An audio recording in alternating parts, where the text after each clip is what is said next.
Sejam muito bem-vindos, então, ao nosso aulão sobre dimensionamento de reservatórios para sistema de aproveitamento de água de chuva. Para quem ainda não me conhece, eu sou a Suelen, sou engenheira civil e mestre em recursos hídricos, aqui pela UniOeste de Cascavel, Universidade Estadual do Oeste do Paraná, campus de Cascavel. Bom, com essa aula eu tenho o objetivo de mostrar para vocês o quanto é fácil a gente projetar um sistema de aproveitamento de água de chuva.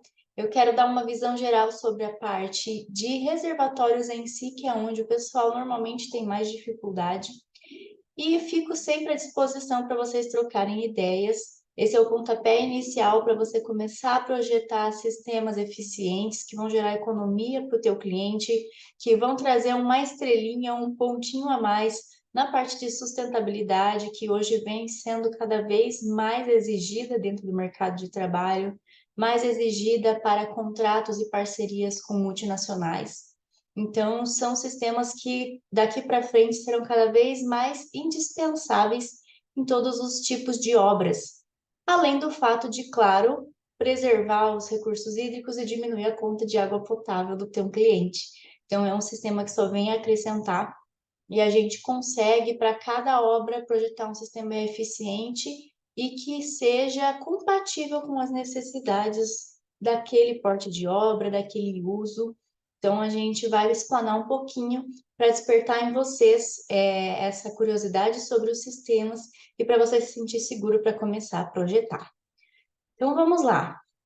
Pretendo ser bem objetiva, bem prática, porque aqui o nosso objetivo com esse curso é realmente, com esse aulão, vocês conseguirem projetar, então a gente não vai ficar muito nas partes teóricas, vamos focar naquilo que realmente importa. Para a gente começar o nosso assunto. Como que deve ser o método de dimensionamento que eu vou escolher para o meu reservatório? A NBR 15527 de 2019 é a norma que vai regir os sistemas de aproveitamento de água de chuva para fins não potáveis aqui no Brasil, beleza? E ela nos diz o seguinte: o volume dos reservatórios deve ser dimensionado levando em consideração a área de captação, regime pluviométrico e demanda de água não potável a ser atendida. Ou seja, essa norma não exige que você use um método específico de dimensionamento, mas ela exige que, independente de qual você escolher, ele leve em consideração esses três itens. A área de captação que você tem disponível na tua edificação para coletar a chuva, o regime pluviométrico da região, ou seja, qual a característica de chuva daquela região, e, é claro, a demanda de água não potável da edificação. Então, quanto que você precisa por mês para atender aquela edificação? Então, o primeiro passo, para a gente fazer a demanda. Para nós calcularmos a demanda da nossa edificação, a gente precisa definir os usos pretendidos para aquela edificação junto com o nosso cliente. Então, a gente precisa, junto com ele, definir para que ele vai querer usar aquela edificação. Para que ele vai querer água não potável? E aí a gente tem várias finalidades que podem ser utilizadas. Para lavagem de carros, lavagem de pisos, rega de jardins, a gente pode utilizar para bacias sanitárias, para lavagem de roupa, piscinas, fontes. Então, todo uso não potável, ou seja, aquele que não é para consumo humano em si, a gente pode utilizar água de chuva. O segundo passo, a pluviometria do local, ou seja, os dados de chuva daquele local. A gente precisa fazer um estudo e um levantamento dos dados de séries históricas de precipitação no local onde vai ser feita a obra. O que isso significa? Eu preciso analisar o local onde vai ser construída a edificação que nós vamos projetar e ir atrás dos dados de chuva históricos daquela região. A gente vai ver como que vocês vão conseguir isso. E o terceiro passo, a captação. A gente precisa definir qual que é a área disponível de captação do nosso telhado. Lembrando aqui que é sempre importante nós priorizarmos e utilizarmos apenas áreas de telhado que não tenham passagens humanas. O que eu quero dizer com isso? Tem muitas edificações hoje que no próprio terraço A gente tem a presença de terraços com laje impermeabilizada, que são ambientes onde temos passagem de pessoas. Às vezes são utilizados para área de lazer, para colocar piscina, campos de futebol. Esses locais de laje impermeabilizada, onde tem pessoas andando, onde tem um maior acúmulo de sujeira, a norma, a NBR, nos pede para não utilizar como fonte de captação, porque vai vir uma água mais suja, mais difícil de tratar, com mais poluentes e mais possibilidade de contaminação, tá? Então vamos para os nossos parâmetros de cálculo em si, o que a gente precisa para calcular tudo isso? O regime pluviométrico. Perdão. O regime pluviométrico em si, a precipitação. Então, como eu disse anteriormente, cada localidade possui uma característica pluviométrica, determinada a partir da análise de chuvas que houve historicamente. O que isso quer dizer? Existem os órgãos públicos que determinam, que são responsáveis por coletar, armazenar os dados de chuva de cada região. E para que esses dados são utilizados? São utilizados na agricultura, são utilizados para projetos de drenagem urbana, são utilizados para vários sistemas que a gente utiliza na sociedade normalmente.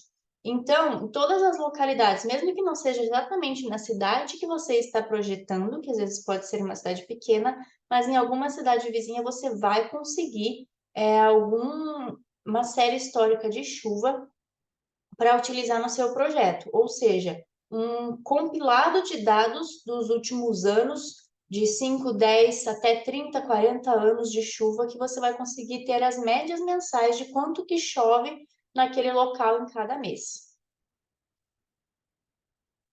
Essas médias mensais, então, como eu disse, a gente consegue nos sites oficiais dos órgãos públicos. Cada estado costuma ter o seu órgão público responsável. Aqui no Paraná a gente tem o IDR, por exemplo, mas a nível nacional a gente também tem o sistema Hidroeb, que é da Agência Nacional das Águas, que eu vou mostrar aqui para vocês. Ó, esse aqui é o site do Hidroeb. Eu vou entrar direto nele para vocês verem como é. Hidroeb. Primeiro que aparece aqui no Google, tá? Então, essa é a página inicial dele, explica um pouco sobre o que é o Hidroeb. E se você clicar aqui em mapa, ele vai abrir para a gente um mapa do Brasil inteiro com a localização das estações pluviométricas de coleta que a gente tem disponível para pegar os dados. Se a gente der um zoom maior, ó, cada pontinho desse aqui, se você clicar em cima, essa é a estação do Rio Ponte Alta. Você consegue visualizar mais informações de hidrotelemetria, você consegue visualizar todos os dados que você tem disponível. Se a gente pega essa outra aqui, ela é uma extração de Porto Gilândia, que eu estou no estado do Mato Grosso, né? Não, Tocantins. Próximo ali de Palmas. Então, a gente tem estações pelo Brasil inteiro, ó. Se eu der um zoom maior, assim que ele carrega o site, a gente consegue ver que tem estações do Brasil inteiro que você pode estar utilizando. Mas, assim, por exemplo, aqui no Paraná também, ó, vindo perto de Cascavel, que é a região onde eu atuo. Nós temos aqui em Cascavel 3 estações disponíveis. Ó, se eu clicar nessa primeira aqui, uma da primeira das estações de Cascavel, a área de drenagem é do Rio Paraná, nós temos as informações dela e a gente consegue, clicando em mais informações, pegar os dados aqui, ó, uma estação pluviométrica, eu consigo selecionar ela e baixar os dados em Excel, por exemplo. Você vai baixar todos os dados de séries históricas de pluviometria dessa estação, tá? É bem simples, bem fácil para a gente conseguir esses dados. Mas vale a gente lembrar também que quando nós temos, por exemplo, aqui em Cascavel, 3 estações de coleta, é importante a gente analisar as 3 e pegar aquela que tem menos falhas. O que significa isso? Existem algumas estações que por determinado período ficou desativada, ou houve algum problema e não coletou dados. Isso caracteriza uma falha. Então, no meio ali da série histórica, tem um pedaço que ficou sem dados. A gente precisa priorizar pegar a série que tiver menos falhas possíveis, logicamente, para o nosso resultado ficar mais exato, tá? Então, se você tiver a possibilidade de analisar mais de uma série para a região que você vai projetar, escolha aquela que tenha menos falhas. A demanda de água não potável. Bom, aqui nós temos outro ponto também, que é a demanda de água não potável. É importante a gente verificar se a legislação local possui alguma exigência a respeito desse sistema e parâmetros a serem adotados. Por que que eu digo isso? Existem algumas cidades no Brasil que têm legislações próprias para o uso de água não potável, que exigem que você utilize, e algumas, inclusive, te dizem como que você vai calcular essa demanda. Um exemplo é Florianópolis, tá? Santa Catarina. Na legislação de Florianópolis, ela já traz para você o que que você deve considerar na hora de calcular o consumo de água não potável. Por exemplo, descargas em bacias sanitárias com caixa acoplada. Você tem que considerar 6 litros por descarga e que aproximadamente cada pessoa dá 5 descargas por dia.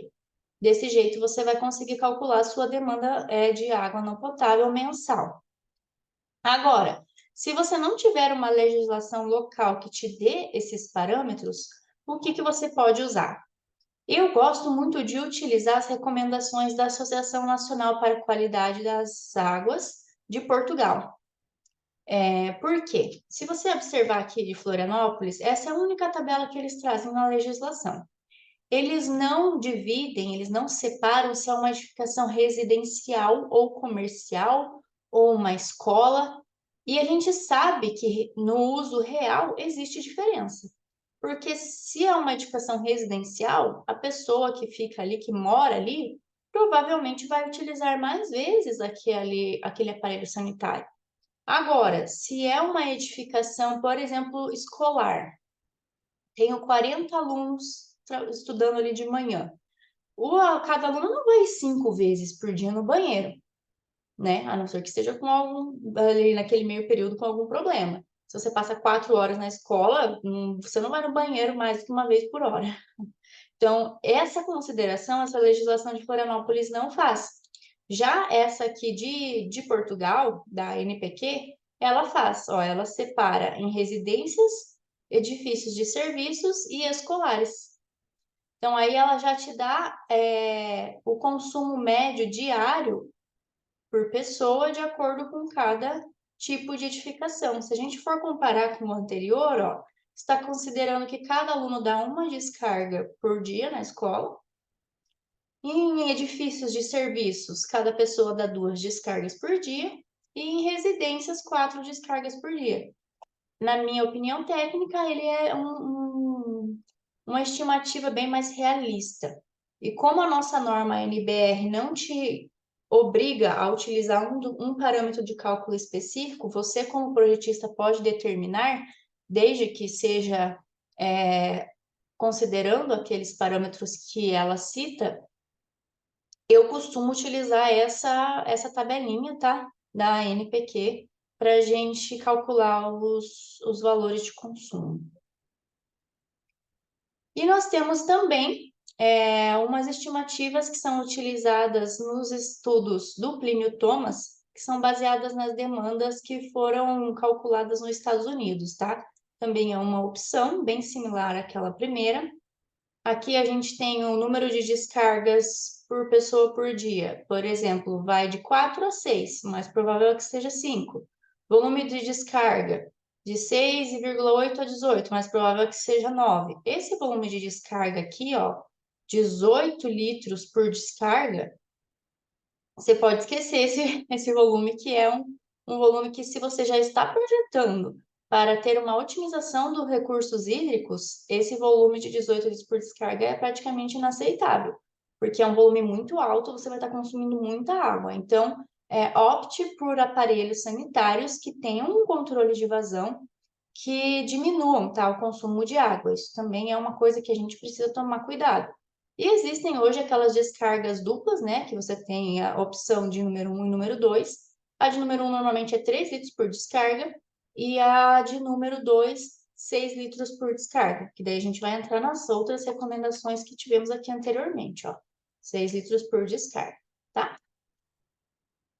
Bom, Suelen, ok, consegui o consumo, fiz o cálculo da minha demanda, e como é que eu vou saber a área de captação que eu vou ter ali disponível?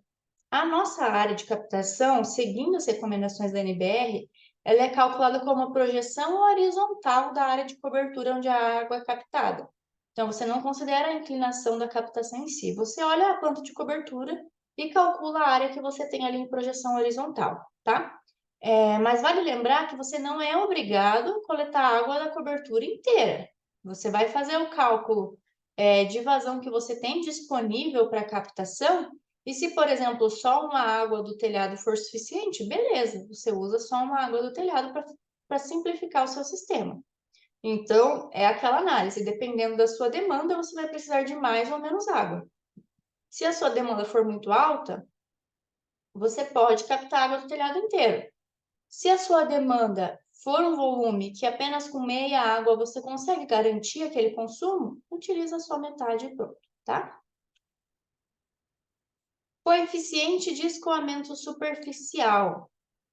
Isso aqui já é um assunto que, para quem trabalha com instalações ou para quem está se formando na engenharia, já deve saber o que é, mas eu trouxe para a gente relembrar, que é um coeficiente que vai te dizer o quanto por cento daquela água que cai na superfície vai escoar. Por que que não é 100% que escoa, mesmo, por exemplo, em telhados perfeitos, sem fuga? O material do telhado, seja uma telha de fibrocimento, seja uma telha de barro, quando ele está completamente seco, a primeira chuva que cair ali, partezinha daquela chuva vai umedecer o seu telhado, vai infiltrar nos poros dele, então vai ficar retido ali naquela superfície. Então não é 100% da água que cai ali que vai escoar, tá? Então, assim, hoje o que a gente vai utilizar para sistemas de aproveitamento de água de chuva são telhados perfeitos sem fuga, e normalmente aqui esse índice de 0,9, 0,95 que a gente utiliza, tá? Dependendo do material que você usa na superfície. Esse N, que é a eficiência do sistema de captação, é um parâmetro de cálculo que a NBR traz para nós e muitos projetistas não levam em consideração. O que ele é? É a eficiência do sistema de captação, levando em conta o dispositivo de descarte de sólidos, o desvio do escoamento inicial, caso esse último seja utilizado. Então, isso é uma parte dos sistemas de aproveitamento de água de chuva que não vai entrar na nossa aula de hoje, que são aparelhos e dispositivos que a gente precisa prever no nosso sistema. O de descarte de sólidos, que é para fazer uma limpeza da água inicial que entra ali, para não vir folha, para não vir esse tipo de sujeira mais grosseira. E o desvio do escoamento inicial, que a gente também chama de first flush, que é o descarte da primeira água da chuva, que é aquela que vai carregar toda a poeira do teu telhado. Então, esse primeiro volume que escoa, a gente elimina, tá? A gente não armazena. Então, esse coeficiente aqui de eficiência é um coeficiente que você multiplica no seu volume de coleta para considerar esses descartes que a gente tem aqui. Então, esses dados podem ser fornecidos pelo fabricante desses dois dispositivos, descarte de sólidos e de first flush, ou estimado pelo projetista. Na falta de dados, recomenda-se fator de captação de 0,85. Então, se você está usando um filtro aqui de descarte de sólidos e o fabricante te disse, ó, eu garanto que 90% da água que passa aqui, ela vai para a tua cisterna, os outros 10% é eliminado junto com os sólidos retidos, tá? Acaba saindo junto com o descarte. Aí você vai usar o 0,9. Se você não tem esse parâmetro do teu fornecedor, você pode utilizar o 0,85. Agora nós vamos para os métodos em si. A norma anterior a essa atualização de 2019, ela trazia para nós 6 métodos de cálculo que a gente poderia utilizar para o o cálculo do volume do reservatório. Com a experiência, a gente viu que alguns desses métodos, eles superdimensionam demais o reservatório e são mais indicados para áreas, por exemplo, rurais, onde você precisa fazer irrigação de plantação. Então, são sistemas que eles trazem um volume muito superdimensionado e estava se tornando inviável aplicar nas edificações. Agora, a atualização de 2019, ela não te obriga a usar nenhum desses métodos, né? Tanto que ela retirou da norma esses 6 métodos e você, como projetista, pode escolher. Então, nós trouxemos para você 2 desses 6 sistemas, que são os que trazem para nós os melhores resultados de volume, os que, com a nossa experiência, têm sido mais eficientes e com uma melhor aceitação, tá? Para as edificações de qualquer tipo de uso, mas edificações urbanas. O primeiro deles é o método de Rippel.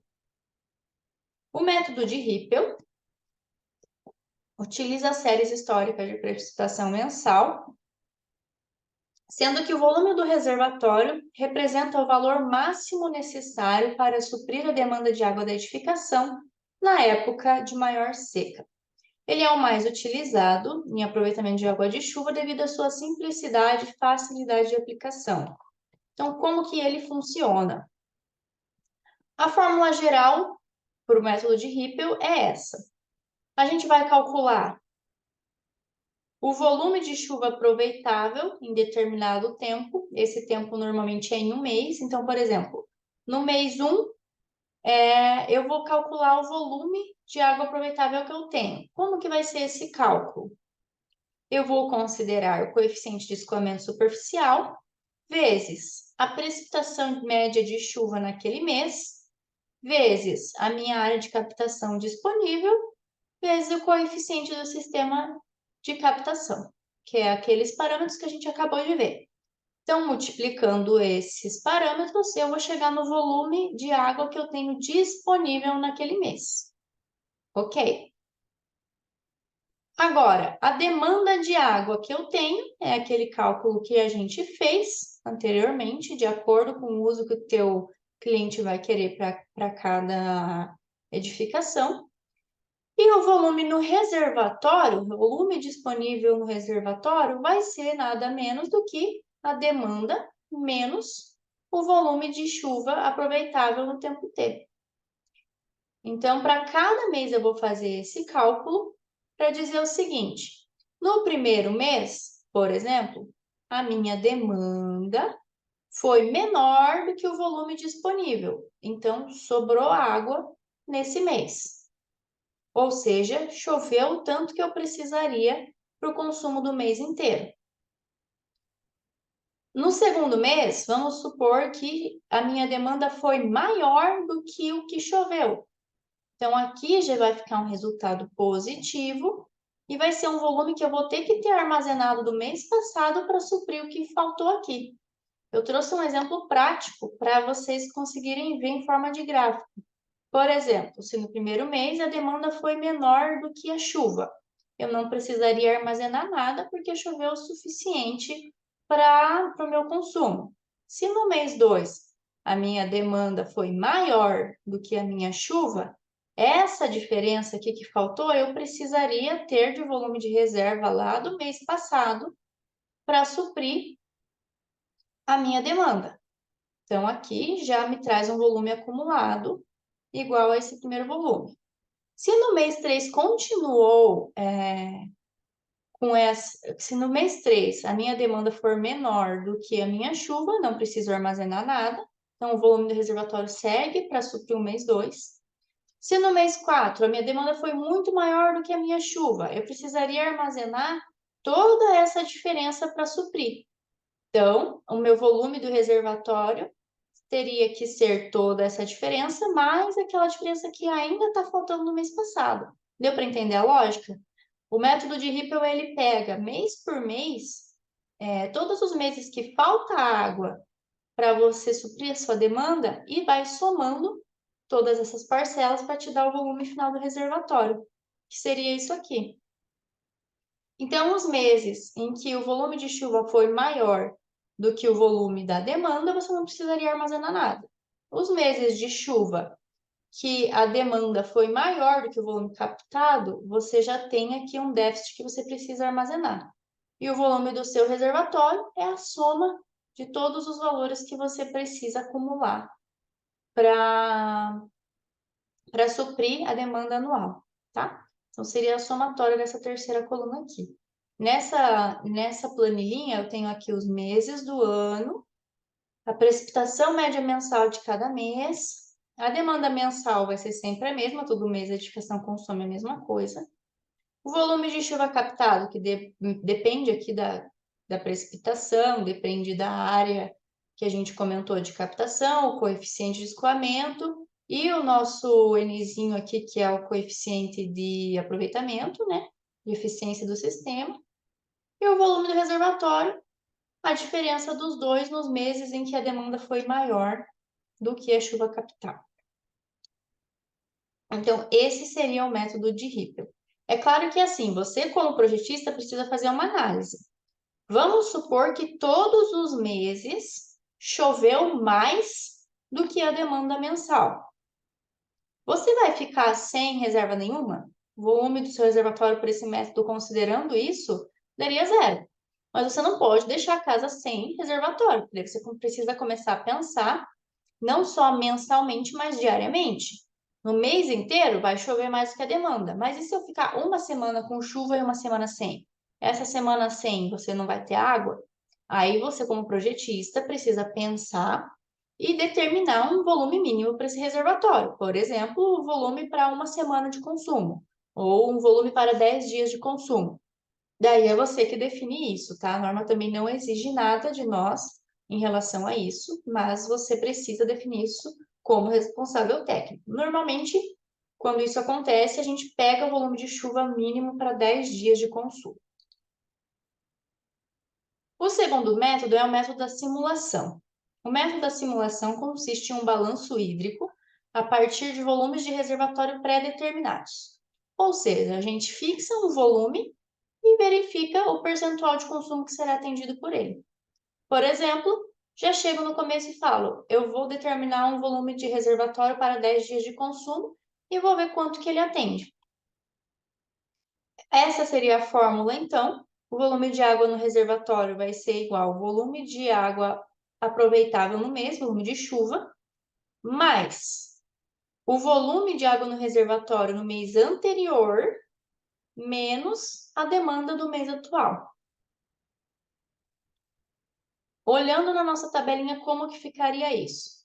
Vamos supor aqui o mesmo exemplo que eu fiz lá no método de Rippel, a mesma demanda mensal, mesma área de captação, mesmo coeficiente de escoamento. Pré-determinei um volume de 12 metros cúbicos para o meu reservatório. Aqui eu tenho a precipitação média mensal, aqui eu tenho a demanda mensal, o volume de chuva captado e o volume de água do meu reservatório em cada mês. Então, aqui no primeiro mês, vamos supor que ele já estava cheio, 12 metros cúbicos.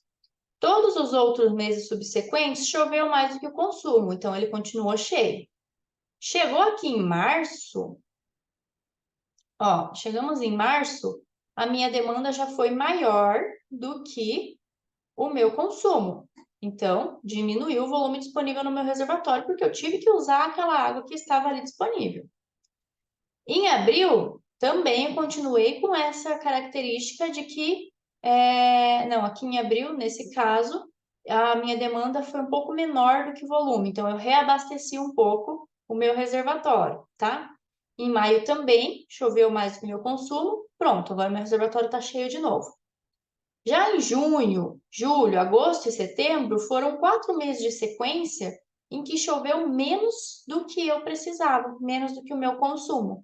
Então, foi diminuindo aquela reserva que eu tinha dos meses anteriores. E se você reparar aqui em agosto, já faltou água, porque o que eu tinha acumulado dos meses anteriores não foi suficiente para suprir a diferença aqui do que choveu e do que eu consumo. Então, esse volume de 12 metros cúbicos, ele já não seria suficiente para atender a minha demanda. Aí eu parto para o meu próximo volume. Tá, então se o 12 não deu, vou tentar com o 14. O 14 aqui já foi suficiente em todos os meses para suprir a demanda. certo? Agora, coisas importantes para se lembrar. Você pode utilizar água de chuva também para a reserva técnica de hidrantes e sprinklers. Então, isso é uma coisa que vai fazer a diferença para você se você é projetista e a edificação possui hidrantes ou possui sprinklers, sugira que seja utilizado lá também, porque é uma água que pode ser utilizada, você pode estar economizando mais água potável na edificação, então o seu cliente também vai ficar feliz. Calcule a reserva técnica necessária e some o volume de água de consumo para obter o volume total do seu reservatório. Então, você pode utilizar, inclusive, o mesmo reservatório para a reserva técnica de incêndio e para consumo, e você vai ter esse volume total de água ali. O seu reservatório de água potável, no final das contas, vai ficar bem pequenininho, o teu cliente vai ter uma economia muito grande. Porém, lembre-se de garantir a recirculação total da água armazenada para evitar que a reserva técnica fique parada e a água apodreça. O que seria isso? Já tivemos casos aqui de clientes que falaram, tá, então eu vou utilizar a água de chuva só para reserva de incêndio, para mais nada. A reserva de incêndio é uma água que a gente normalmente não usa e a gente nem quer usar. Então, é para ela ficar ali parada, a não ser nos testes mensais que a gente faz ali no sistema, que infelizmente também normalmente o pessoal não faz. Se essa água ficar ali parada há muito tempo, mesmo que fosse uma água potável, mas já sendo uma água de chuva, que não possui normalmente não possui cloração, não possui desinfecção, com o tempo ela vai se tornando um ambiente propício para a proliferação de bactérias. Então ela vai realmente apodrecendo se você não recircular, não arejar aquela água. Por isso que a gente sugere que seja deixado no mesmo reservatório o consumo e a reserva técnica para que você vá renovando essa água e ela não apodreça, tá? Fazer isso da maneira certa, é claro, para você não consumir a reserva de incêndio, que precisa ser garantida, mas que ela tenha uma rotatividade. E o que mais que eu posso prever no meu projeto? Eu comentei com vocês que o dimensionamento do reservatório é o pontapé inicial, mas o projeto de água de chuva ele engloba muito mais. Então, eu só quero deixar vocês cientes disso. Em breve a gente vai ter um workshop, para quem não conseguiu fazer o curso completo, o workshop vai ter um preço bem mais acessível, tá? Ele vai ser assim, um ticket super baixo, uma aula bem otimizada para vocês verem todos esses fatores junto comigo. Primeiro, coleta e condução da água, a distribuição da água dentro da edificação, bombas de recalque e pressurização, memorial descritivo, o pré-tratamento, que é muito importante, aquela questão que eu falei de retenção de sólidos, descarte da primeira água, desinfecção, acessórios que você precisa utilizar na tua cisterna, o freio d'água, um multisifão na saída, um backup de água potável, que por mais que a gente faça o cálculo baseado em séries históricas, você não consegue garantir que aquela característica de chuva vai se repetir ali durante a vida útil da edificação. Então, a gente precisa ter um backup de água potável para nos certificar de que não vai faltar água nessa edificação. Como que a gente faz isso sem contaminar a rede de água potável? É um ponto muito importante. Especificação de equipamentos, qual área de captação utilizar. Então, tudo isso são coisas que a gente precisa prestar atenção, precisa estar no nosso memorial de cálculo, no nosso manual do usuário. A parte de manutenção do sistema também, periodicidade de manutenções. Então, tudo isso são coisas que a gente pode ver, que a gente deve especificar em projeto e que eu vou trazer em breve para vocês num workshop bem dinâmico, bem acessível para quem não conseguiu fazer o curso completo. E é isso, pessoal. Qualquer dúvida ficou à disposição, aqui estão nossas redes sociais, vocês também têm aí o meu número. E um abraço, até mais.